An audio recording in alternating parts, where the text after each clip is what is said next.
Hello, everybody. Thank you for joining us. As Rimple mentioned, this is a very esteemed panel to help set the stage for talking around the strategy around deploying tools like talent intelligence. So we've had a lot of discussion around the product, but there's also the process, the policy, right? The project, and last but not least, the problem, right, that we're trying to solve. So we wanted to have this panel come together to share with you some thoughts around what it really takes to do something like this, because there's a lot of talk around transformation, and this really has the opportunity to do that. But in order to do that, everything is on the table and up for examination to design how we're going to do this going forward. So before we start the discussion, I do want to have everyone take a moment just to introduce themselves and share a little bit about where they are on their own respective journeys before we jump into the questions. So we'll start with Eva. Thank you. I'm head of talent attraction and talent management at Group for a bit more than 3 years now, and we started our journey with Eightfold back in 2022, and within roughly 5 months we went live with the talent attraction model in 22 sites. This means 7 languages and 11 countries, and now we use the system for more than 1 year, and we also just had a discussion together to see what the talent management model can offer for us. Gemma. Thank you. Gemma Conrad, I've been with Mars for 4 years. I'm a career and performance development director, so I oversee our performance development process and also career development. We are 4 months into our talent marketplace pilot with Eightfold. So we use the talent management and then TA Lite. We deploy to 6,000 of our employees that we call associates across 22 countries. And we went small population but big bang. So we've launched all of the functionality, gigs, career navigator, mentors, jobs, and really sort of great learnings. And I think we're more than happy to connect with anyone afterwards if you want to hear more. Andrew. Hello, everyone. So I'm the global head of talent at Ubisoft, a world leader in video gaming. And I manage the end-to-end employee lifecycle there. We've been with Eightfold for about 1.5 years. It's been growing slowly but steadily. We have launched for about 15,000 employees, and the team who's actually here today have promised that by September, we're going to be rolling out to every other employee to cover all 20,000 employees of Ubisoft across the world. At the moment, we're using internal mobility and mentoring, and we're hoping that in the next few months, we're also going to be launching gigs, which I'm particularly excited about. Wonderful. Voilà. And just for a quick introduction, again, my name's Jason Cerrato. I'm the Vice President of Market Strategy for Eightfold. Some people know who I am. Some people may recognize me. Most people say they recognize my voice.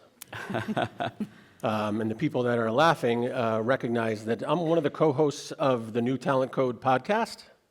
So if you've listened or you subscribe, thank you so much. And we're having wonderful conversations just like the one we're having today on that New Talent Code podcast. And we issue new episodes every other Tuesday around what this technology does that requires you to think differently, operate differently, manage differently, and measure success differently. So with that, I'm going to start with that question. So Eva, what does this technology do that first, as you're working with your direct reports and with your leaders in your business, that requires you to think differently, and how are you having that conversation? Yeah. So as we have heard in the morning, I think this describes it best. It's more about the evolution and also an evolution of HR work. When we implemented the system last year, we have been in the context of also onboarding new colleagues because we acquired a company with roughly 3,000 employees, and we started with them as we needed to provide them a system so that they can use then by the end as they have been acquired. And what we have seen with those colleagues, but it would be the same in our company, in our legacy company, that HR sometimes is perceived as purely admin and responsible for payroll, and this is important, and the contract, and all the stuff you need to have out of legal regulations. What Eightfold enabled us, or what we tried, and what we then also had as big success, is that we brought the HR work to the next level, meaning we could and we can now focus on what is important as HR, as being a business, a partner, a trusted advisor to our customers. And with the data and all the information Eightfold provides us, and also with the support in the candidate experience, we get back some time, as we have heard from the figures at the beginning of today's speeches as well. So we as HR can concentrate on creating value for our business, for our candidates, and for our employees. And this was a huge step forward also in our HR work. So this was the moon landing moment for us last year, and this year we might have a different one, but let's see. Gemma, how about you? So I think I'm hearing a lot around test and learn, and that is our mantra, test and learn and adapt.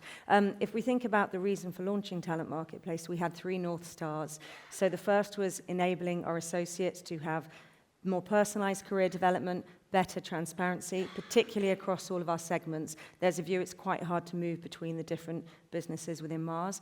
If we think about our line managers, we hear they need more support to develop their associates, build those careers, against a backdrop where people want more personalized career development that suits where they are at the moment. And also when we know we have a more hybrid work environment, they also need to have better access to skills. We're hearing managers can't access skills quick enough, whether it's for jobs or just for gigs. And then if we think more holistically from our leadership level, we need to get better at understanding what are the skills we have now, what are the skills we're going to need for the future, and then how do you bridge that gap? Do we build, do we buy, do we borrow?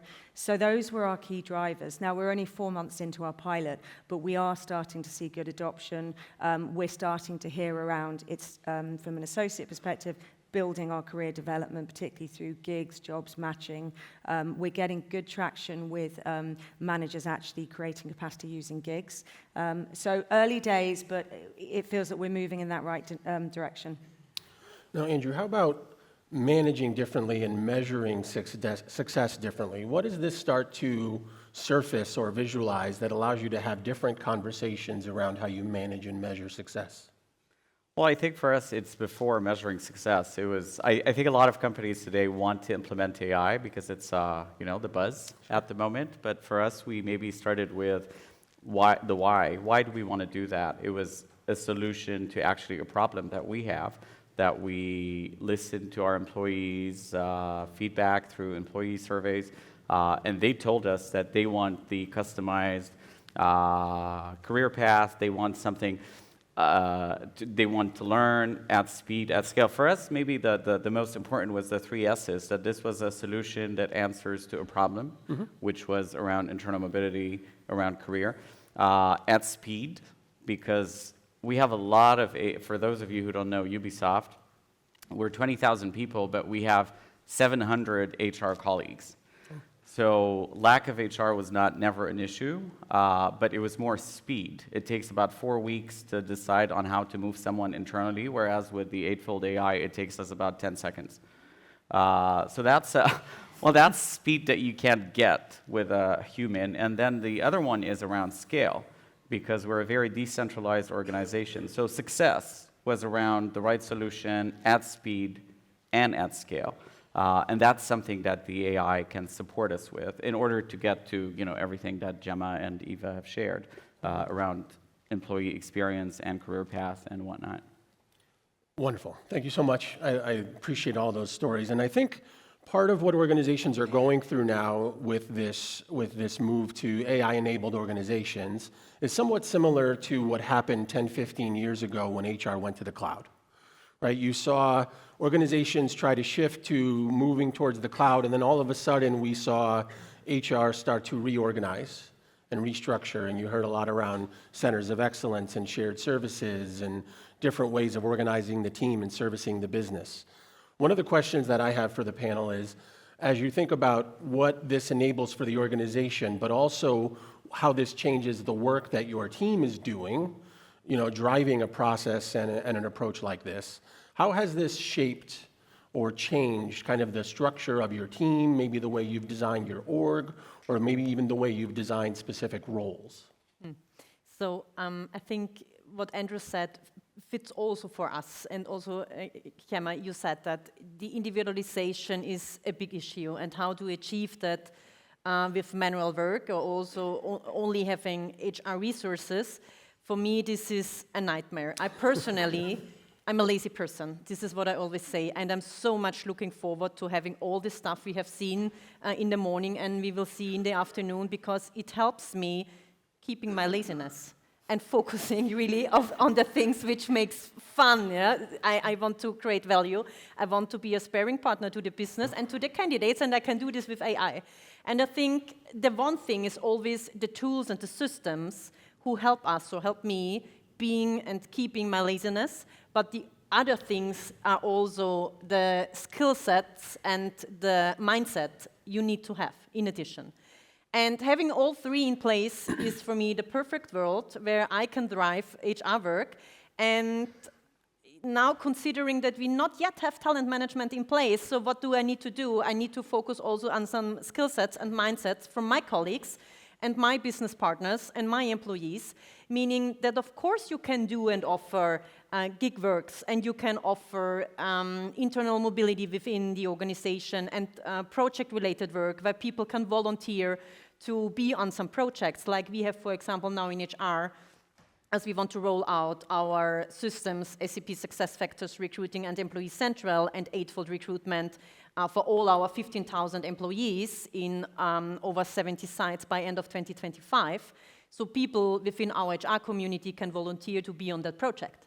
However, it would be much easier if I can post that online, and then I see also people who match those skills, which I'm looking for. So, well, I think the structure of the HR work, or coming back to your question, will be much more enabled to be easier done and achieved by AI. So the value creation, and also, again, to do what we really love to do, where our passion lies, how can I drive my own career, how can I spend my time on the things I think create value or I'm motivated to do, the system will do a lot for us here. Of course, it would be also possible to do it already, but without having the system in place, it's just much more harder. And sometimes people start to get frustrated because they do not get to the information, as we as humans need to share it proactively. And of course, I think we all have the best intentions to provide our employees a nice environment to develop. However, we are sometimes restricted because not everybody can know everything. Otherwise, I would be the AI. So, yeah. So Gemma, it sounds like we're starting to even change some of the terminology, or at least the approach. So talent acquisition is becoming talent activation, and talent management is increasingly talent enablement. How has that impacted your teams as you're thinking about how you organize around the process? Yeah, it's an interesting question. So from a TA perspective, and we haven't launched TA Lite yet, but we're looking to next year, we're looking at how we can more proactively, I use the term headhunt loosely, but actually approach talent that the AI surfaces. And we know that there might well be resistance from some managers, and then we have to manage and look at that. So I think that's the first area.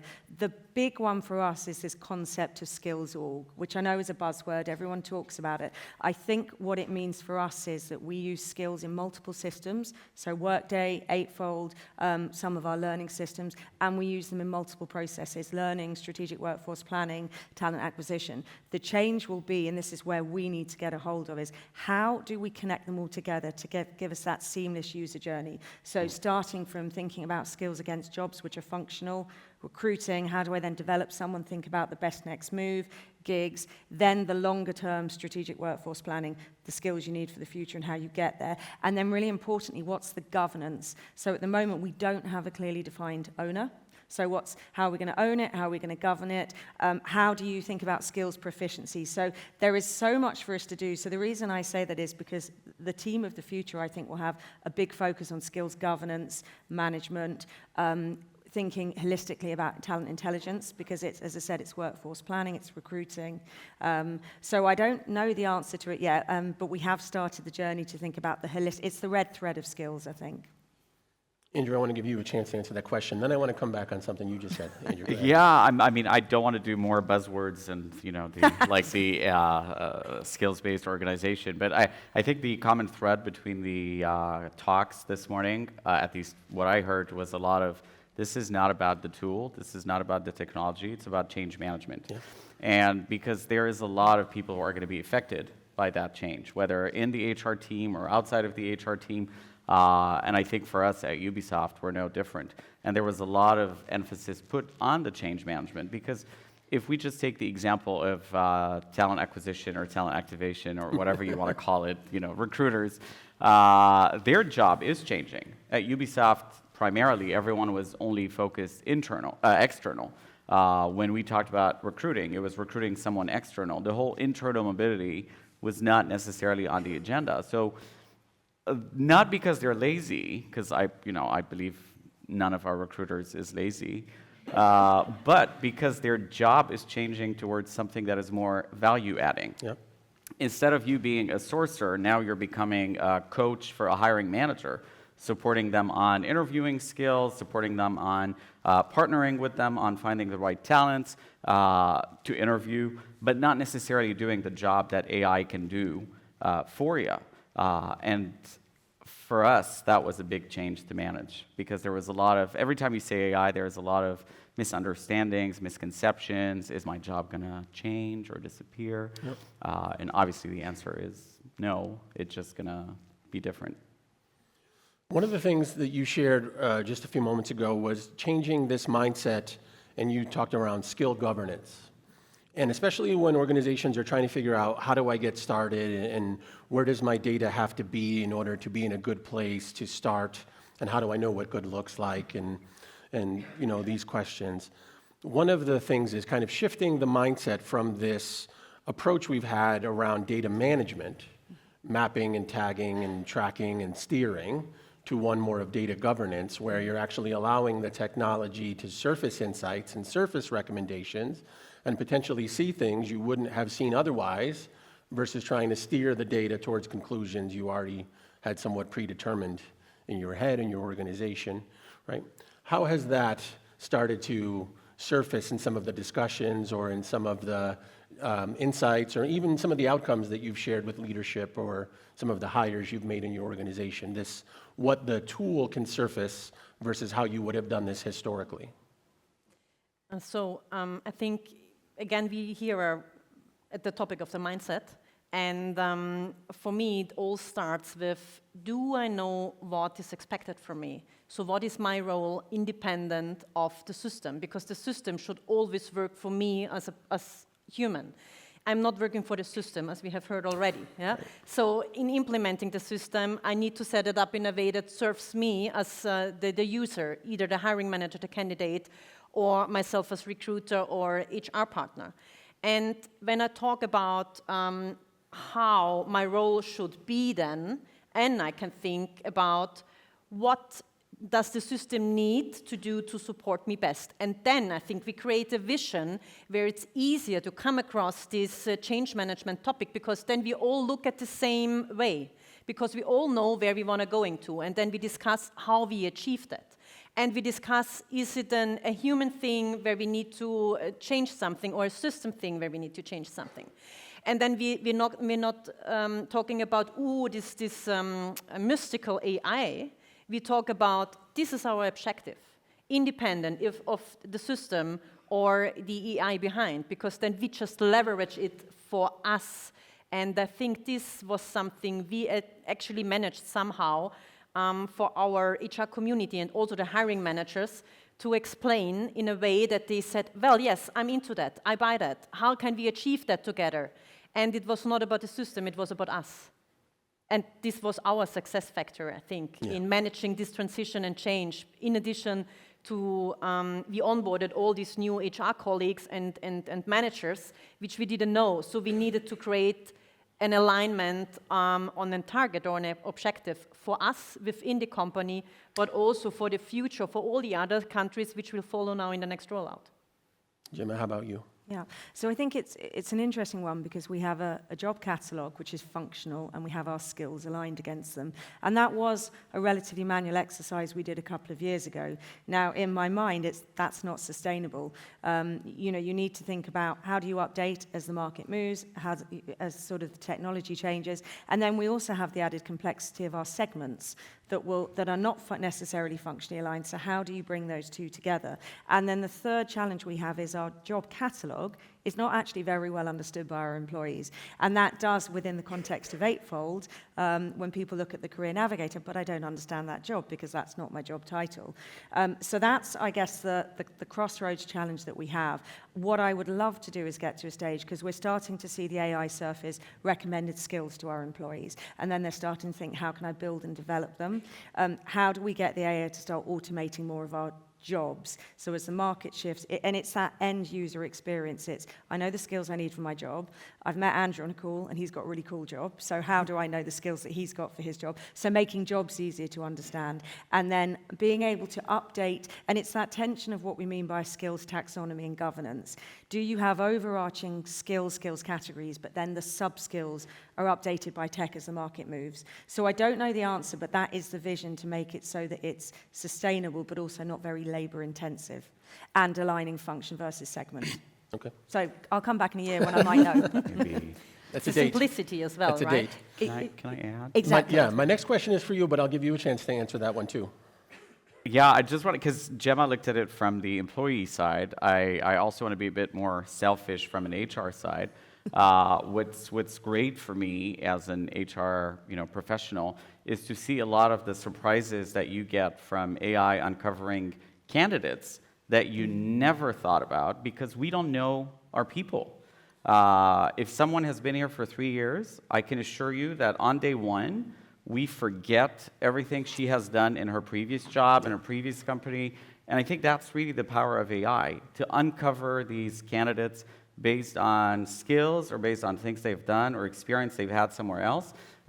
Sometimes the best candidates is 2 doors down from you, but you don't know what skills they have. And for us, from an employer side, I think that is the power of AI, to uncover candidates because of adjacencies and skills or things that you did not know. And that talent managers cannot always, or in most cases, give you.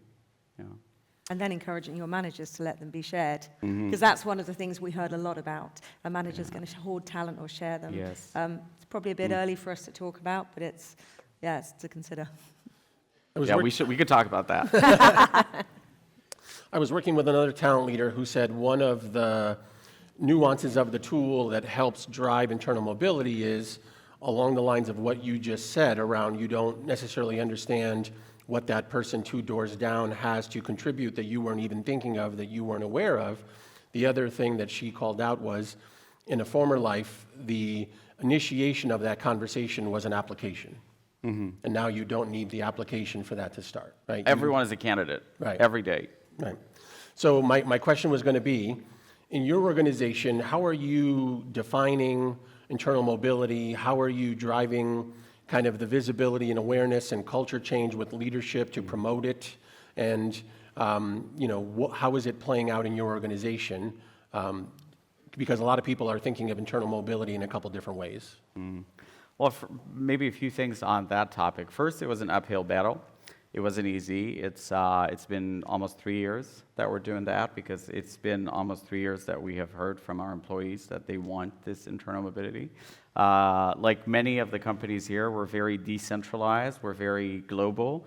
And like many of the companies here, our managers have been for a very long time the be-all and end-all, and you needed an approval to apply, and you needed an approval to think of moving, and then you need an approval for the transition period.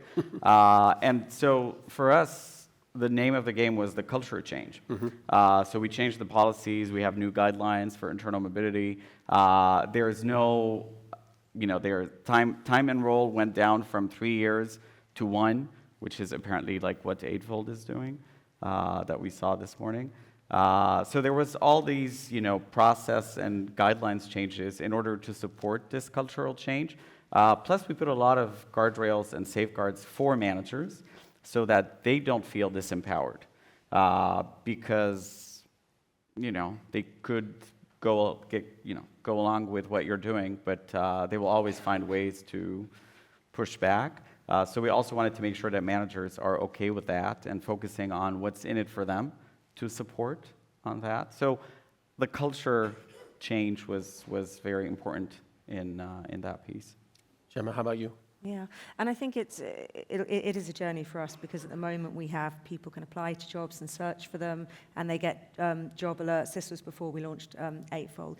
But there was never really that full transparency across all of our segments, and that there was a sort of mindset, I can't really move from Mars Wrigley to Mars Pet Care. So I think the Eightfold technology is enabling us to be surface skills truly based on, jobs truly based on skills. So it's not thinking you're in Mars Wrigley, you're never going to move to Mars Pet Care. We are starting to see that. I think what's interesting for us is we're also now able to join up 2 of our businesses. So we have Consumer Packaged Goods and Mars Vet Health.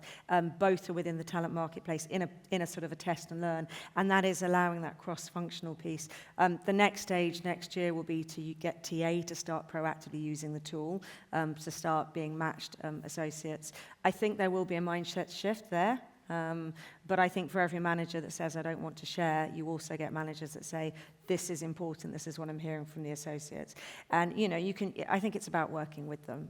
If their associates are desperate to look to move and they don't support them, LinkedIn is just around the corner. Right. So it's around explaining the benefits to them and why we want to retain and keep our talent, not lose it. Yeah, and it's always better to keep someone within your company than them being on LinkedIn and going somewhere else. Right. And if your companies are anything like mine, attrition rate on a team is something that we evaluate managers by.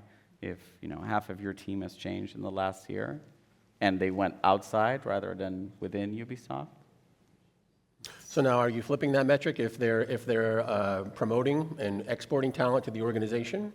We're not using specific metrics, but I think exporters of talent are very successful in our organization, because we're a small organization. I mean, 20,000 is not that many, and a lot of people talk to one another.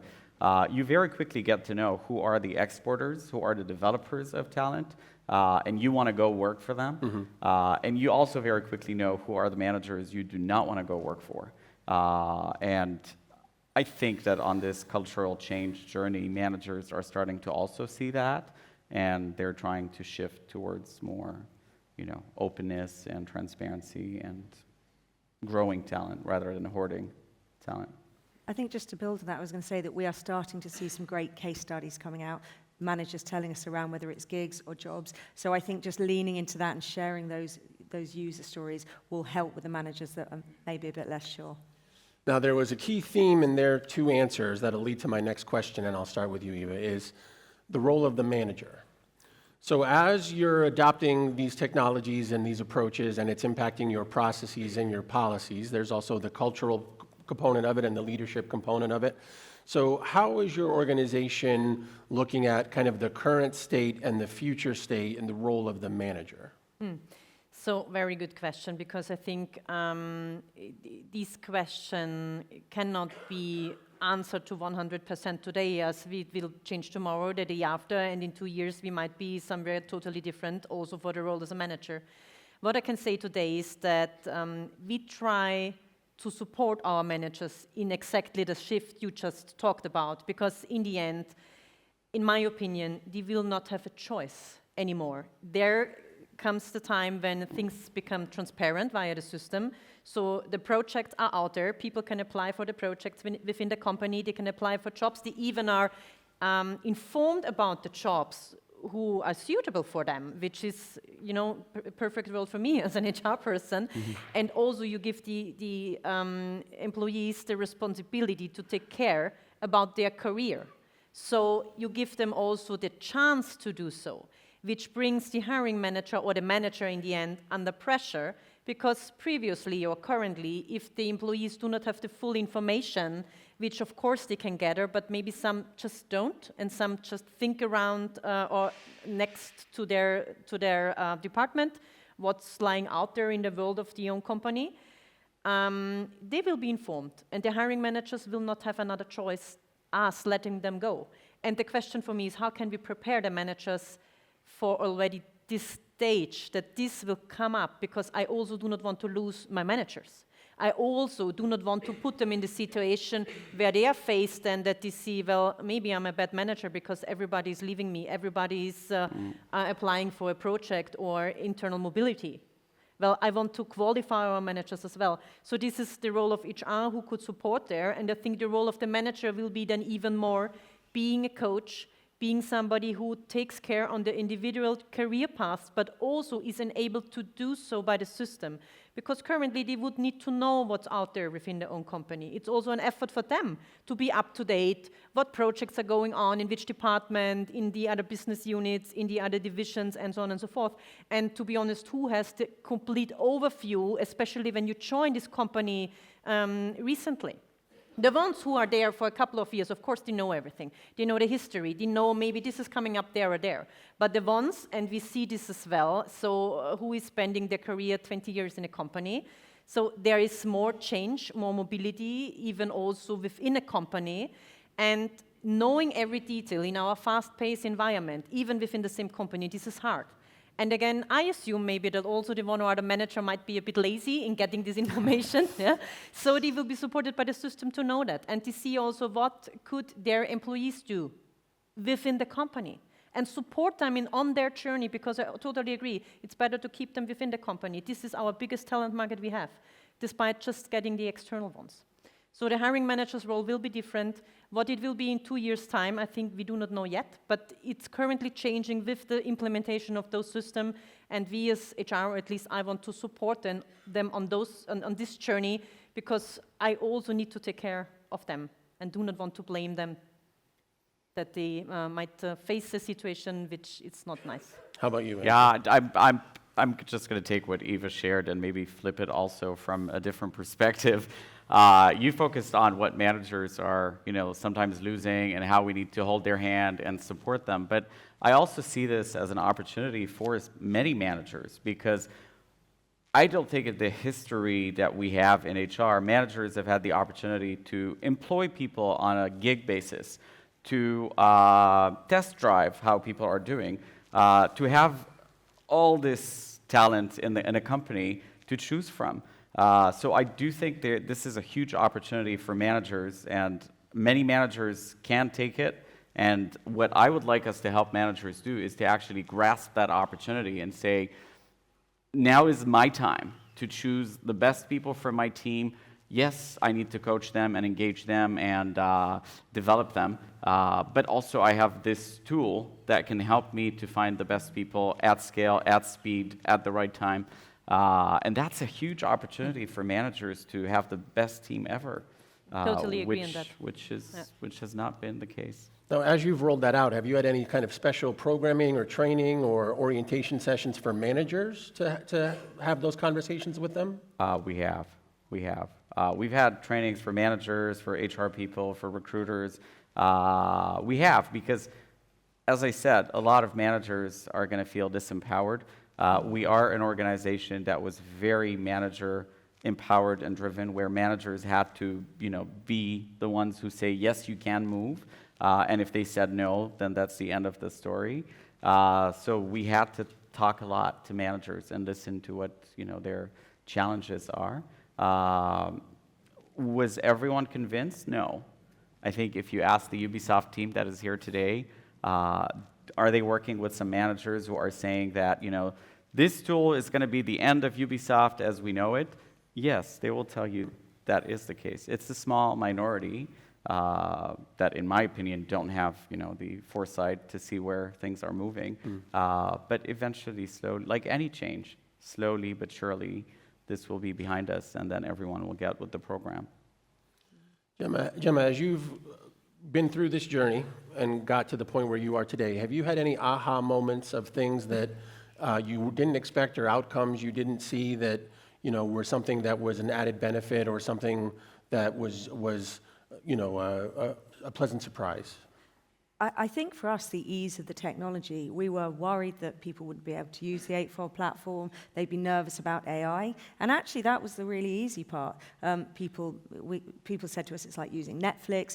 generally it was easy to pick up and use. I think one of the things you touched on with managers, which was useful, that it's one of our largest areas within the pilot Mars Global Services. We went all in the entire population, and the sort of mandate from the head of that area, from a people and organisation team, said, we're going to do face-to-face training, and I'm going to mandate it. Everyone's coming in, and they'll get a free lunch. And I was nervous. I thought, are we trying to get people back into the office at the time I'm launching my program? But I will say it was brilliant, because we got managers in, we heard them. You know, people talked about the concerns, the opportunities, and it worked from an adoption perspective. I think 75% of that population went on to create profiles within a week. Wow. So I think that worked really well. The other aha moment, I would say, is around data. It is all about the data. So it might be more of an oh moment, but I think we are definitely driven by the data. So once we've launched, we're looking at where we've got gigs, where we haven't got enough gigs, and then that drives your intervention activity. But it also highlighted to us that actually some of the knowledge of the team around how our Workday data was set up is not what they think, which meant we had people in the platform which shouldn't have been there and people that were missing. And so my learning there is a good sort of data validation between the data teams and the HR teams before you launch. How about you, Eva? Well, I would say actually there is nothing more to add here.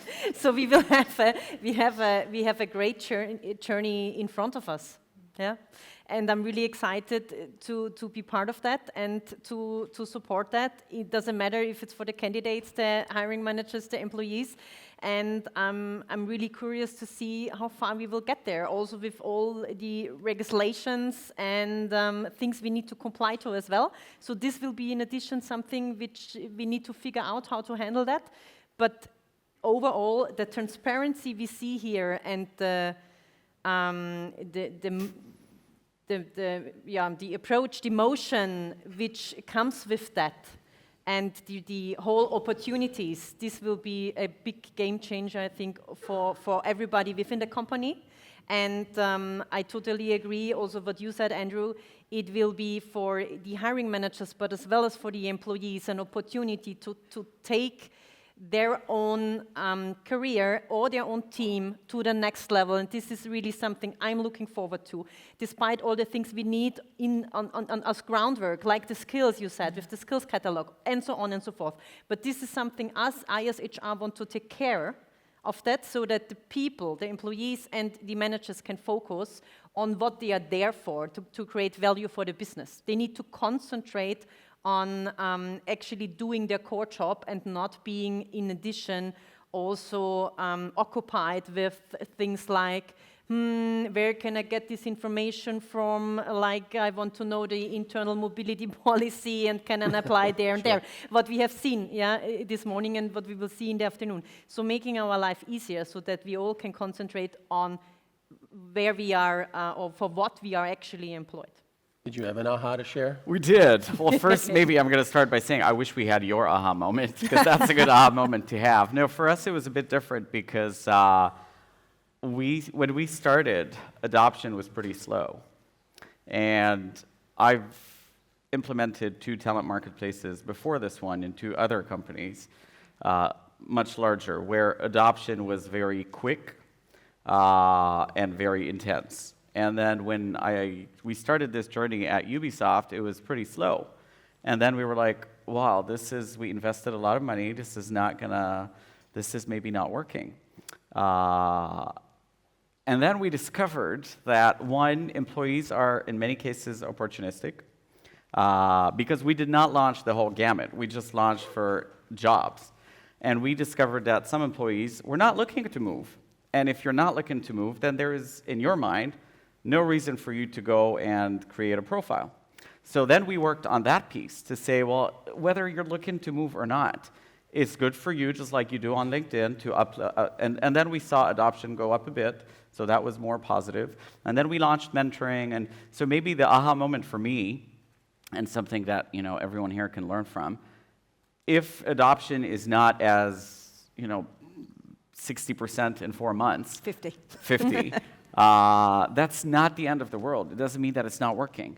It means that there are some fine-tunings that you need to do, because you either need more functionalities, or you need to look at the different geography, or you need to And now our adoption is a lot higher than when we started, and it was, it was a good bet to just continue. But that, for me, was the aha moment. Like, sometimes employees' priorities are not always where you as an HR are. You think, yeah. Yeah, I think the other thing is you've got to make it relatable. So if it's just a tech, that's great, you'll go in, and then people will get bored. We're trying to link it into our overall career development, performance development process, so really ramping up the what's in it for me, so there's a reason. Because otherwise that option will just drop off, and that's what we need to maintain. So, next year, when we starting implementing talent management, I'll learn from you then your next aha moments to make it an even better. Yeah. So Eva, that's a great way to wrap up, is that you were saying what you learned even on the panel yourself, preparing for next year. One of my favorite moments was when Rimple asked the crowd how many people were here 3 years ago, how many people were here last year, and how many people are here for the first time. Everyone's at different phases of their journey and coming to this conversation at different points of the journey and adopting different parts of the tool. So hopefully across the expertise that we brought for the session today, you took away a little piece of learning you can bring back to your teams. But I want to take a few minutes just to say thank you for being a part of this session, and thank you everyone for listening.